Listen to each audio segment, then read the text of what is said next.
and welcome to the WIHS Journal, Public Affairs from 104.9 FM. I'm Paul Kretschmer.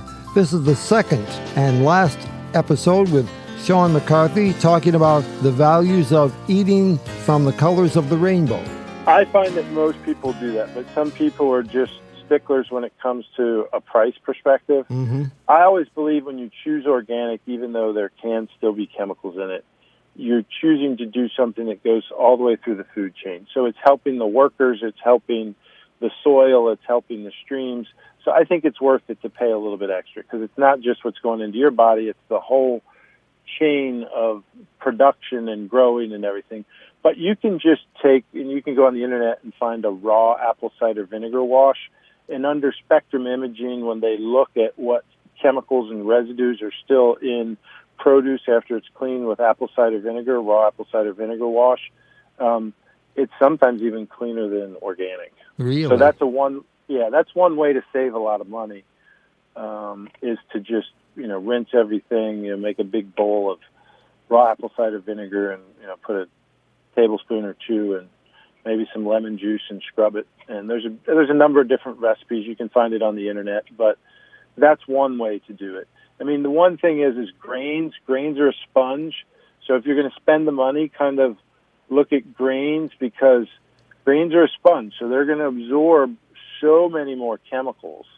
So that's one place where I would look to go truly organic is with grains. And then if you can find truly grass-fed or pasture-raised, go to a farmer's market if you can, or go to a more of a specialty retailer, because most livestock, even fish that's farm-raised, are fed grains, and they're grains that are genetically modified and full of chemicals. So you're still going to be getting it in the animal proteins that you eat. So those are the two places, and even dairy. Dairy cows are fed grain, which they're allergic to, that's toxic. So if you're going to do dairy, do organic. If you're going to do meat, chicken, do that, or do wild-caught fish if you can get that. And then, beef or lamb or pork, just try and find some place where it's pasture-raised, grass-fed, because grains are just full of chemicals, and secondly, most animals are actually allergic to grains. As far as the poultry is concerned, would that be open-range type chickens? Free range, it's such a game because there's even, quote, chickens are called like cage-free, and they have these big compounds that have like screened-in porches on them, and the chickens kind of go out. So some of these big organic groups have kind of beat they know the edges of the game and they play the game. But really, chickens are meant to, like my chickens in Virginia just run around.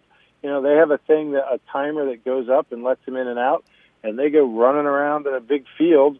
And they hang out there and they peck around all day long. When they get tired, they go and roost, or they lay their eggs, and if not, they're outside running around. So that's normal, and they may even fly up in a tree.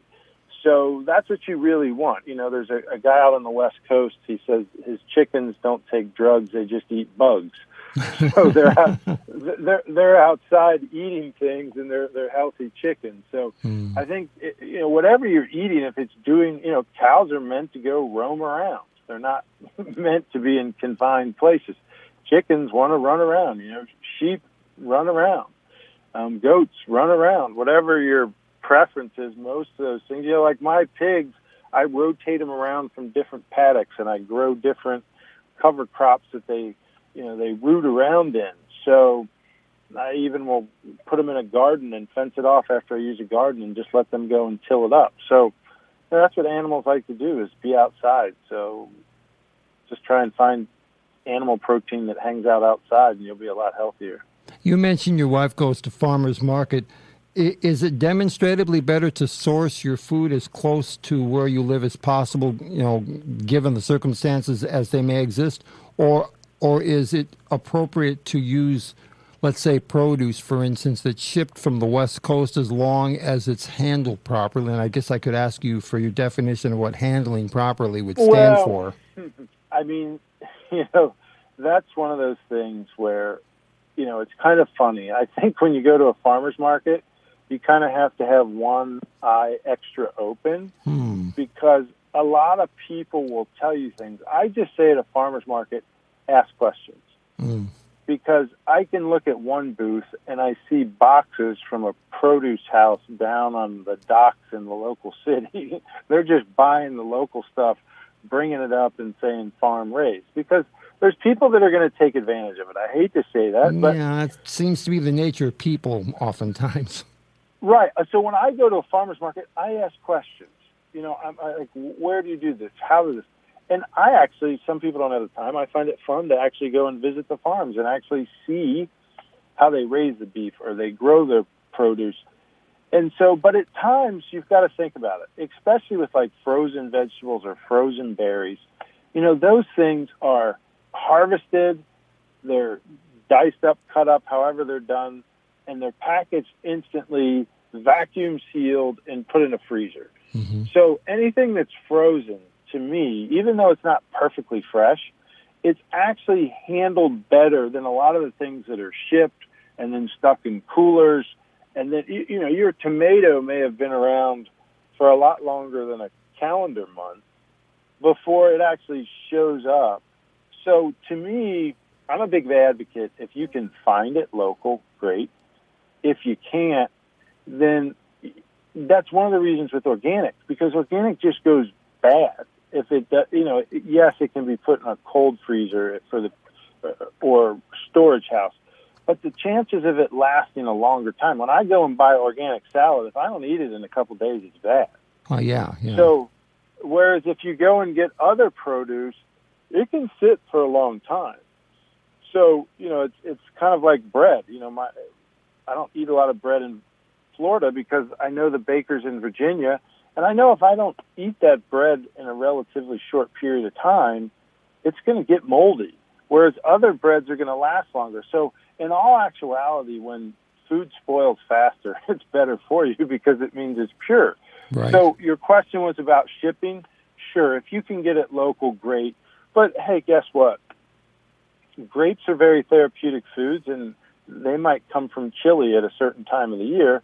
I know that's a long way away, but for some people, when they're eating therapeutically, they need certain foods that heal. So the great thing about today is everything's available. The bad thing about today is everything's available because it makes people sometimes not take a look at the fact that it's fall, and you know, during the fall there's certain enzymes that are kicked up that help you break down grains because that's when grains are harvested.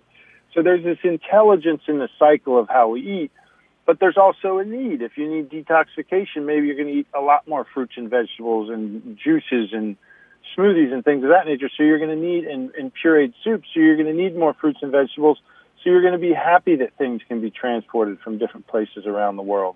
I've noticed a lot more of things like what you just mentioned, and things like orange juice, for instance, where the labels on the packages say, you know, produced from oranges grown in the United States and Brazil, or the United States and Argentina, or something like that.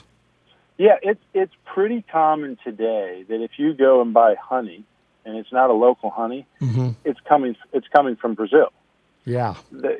And so, you know, it's like Costco used to have an organic beef, and it came from Uruguay. So they just locked up contracts with producers down there, and it was cheaper, and they shipped it over. So, I mean, and Whole Foods got in a lot of trouble because of all the, you know, the Chinese organics that they were buying. That was found out that it really wasn't organic. Okay, once again, if you could repeat your name for listeners once again and your contact point website, I would very much appreciate it. And thank you very much for our conversation, Sean. My pleasure, my pleasure. I appreciate it. It's Sean McCarthy, and it's www.tedsfoundation.com. Thank you very much for your time once again. Hey, you do the same. Thank you. My guest for these two broadcasts has been Sean McCarthy. For further information, call us at 860-346-1049. 860-346-1049. The opinions expressed are those of the participants, not necessarily those of the staff or management of the station. I'm Paul Kretschmer on the WIHS Journal, Public Affairs from WIHS, Middletown.